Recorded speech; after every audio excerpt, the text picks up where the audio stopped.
All right, the question for today comes from Matthew, also known as Befuddled in Boston.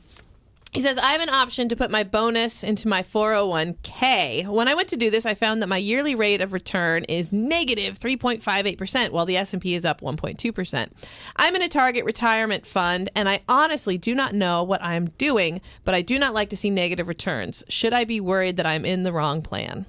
I would say, first of all, good for you for looking at your returns, and this is particularly a good time of year to do that. You're getting your year-end statements. You can see how your portfolio performed, your funds performed, your investments. Great time to look and see, are they keeping up? Do you have the right funds and investments?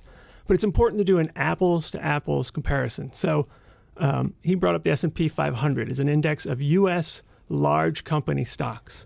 As a group, even though that return of 1.4 or 1.2% doesn't sound exciting, that beats just about every other type of investment in 2015. Small company stocks, international stocks, commodities, even bonds, they either made no money or lost money.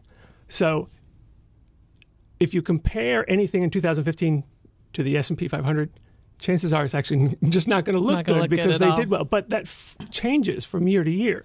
There will be years where international stocks are the best things to own.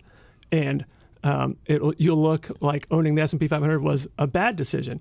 What you need to do is look over a longer time frame, at least 3 years and 5 years, and make that right comparison. So you should only really be comparing your U.S. large cap funds to the S&P 500. You should be comparing your small cap funds to the S&P 600, which is an index of small cap funds.